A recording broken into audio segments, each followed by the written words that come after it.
دی وایي چې هر سیاسي مشر ته زه تللی یم ور مې وله ټکولی دی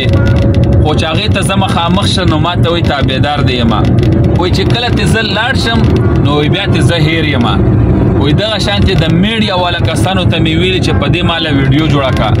وایي هغې ظالمانو هم راته دا ویلي دي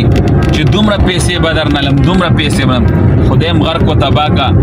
تاسو د یو ورور چې هغه بېدرکه شي تاسو د هغه په باره کې به هم پیسې هلئ همونه احترامات ملګرو صدیق اپریدی ما او ډېر زیات د غم خبر مې درله راوړی دی د ټولو ملګرو نه دغه یو درخواست کومه چې ټول ملګري دې د زړه د خلاصه دغه ویډیو زیاته شیر کړي فضل منیر ولد غلام یوسفو د فضل دیان شاعر رور کم چې د افردیر سره تعلق ساتي په 18/3/2021 د لیبیا ښار طرابلس کې بېدرکه شوی دی خو تر اوسه پورې نه د مرګ پته ولګېده نه د ژوندیتوب پته ولګېده چې دا په جیل کې دی دا مړ دی یا دا دغلته ورک دی نو زما ټولو ملګرو نه دا درخواست دی چې د ده دپاره څومره منډه وال شي تاسو د ده دپاره منډه ووهئ ډېر زیات دغه ملګری پریشانه دی د دغه وادم شوی دی د 5 کالو دا یا 3 کالو لورم ته پاتې ده نو ټولو ملګرو ته مې دا درخواست دی چې دا ویډیو را سره د زړه د خلاصه شیر کړئ چې دا د KPK ګورنر پورې هم ورسي او دغه شانتي چې د نگران حکومت دی دې ته ورسي او د دې نه علاوه چې کم سرمایه‌دار خلک دي چې هغې لږ ډېر وسوکي او داسې یو تکړه ځوان را پیدا شي او تر دغه ځای پورې لاړ شي ځکه که تاسو وګورئ چې اتا د افغانستان چې کم اتا میډیا والا دی ډېر مشهوره هغه د علاقې یو کس بېدرکه شوی و همدغه په غلا باندې تللی و خو هغه د هغه ځای نه پسې راغلی دی او هغه پسې تللی دی نو هغه یې کتلی دی خو بیا یې را پیدا کړی دی هغه که ژوندی و که مړو د الله د طرفه دي خو کم از کم خپل چې د هغه کم فیملي ده هغې ته یو تسلي میلاو شوې ده اوس د فضل منیر فیملي چې کومه ده دا ډېره زیاته په غم کې ده دی اوس په دې سوچ کې دي چې یاره فضل منیر به مړ وي یا به نیول شوي په جیل کې به لکه په کم حالات کې به ډېر زیات پریشانه دي د ټولو ملګرو نه مې دا درخواست دی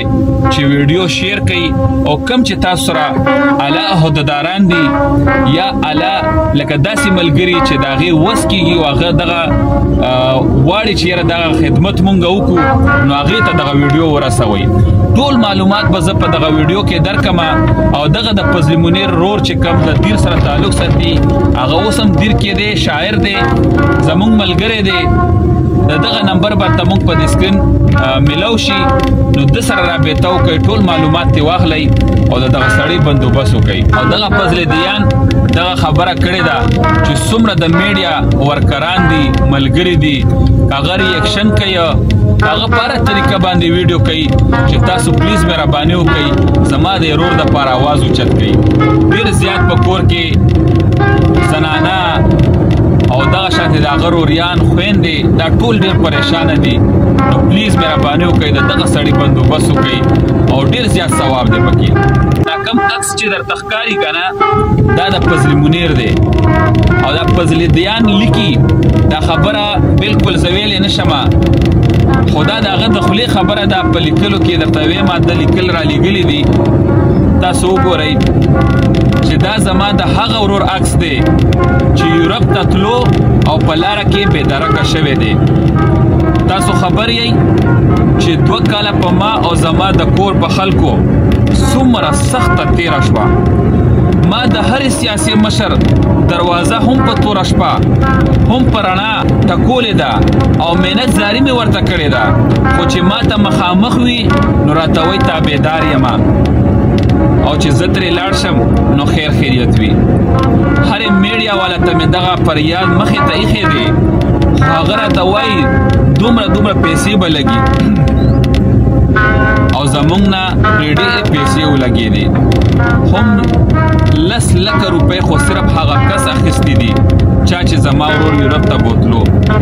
تقریبا 7-8 لک روپۍ ولګېدې. مطلب مې دا نه دی 1 کروڑ روپۍ دې ولګي نورې هم، خو چې زما دا بېدرکه ورور را پیدا شي چې د پته ولګي. تاسو دغه د فضل دیان دا خبرې واورېدې. زه ټولو ملګرو ته یو ځل بیا دا درخواست کوم چې دغه ورور بندوبست وکړئ، دغه ورور سره منډه ووهئ. بس ملګرو زما خو دومره وسو چې دغه پیغام او تاسو ته مې مخامخ کړو، تاسو ته مې وړاندې کېښودو. باقي ستاسو خوښه دغه ویډیو شیر کړئ او د خپلو ملګرو سره یې ډسکس کړئ د به څه طریقه جوړه کړو. تر بله ویډیو پورې راکړئ ما ته اجازت. په لوی الله سپارم. والسلام.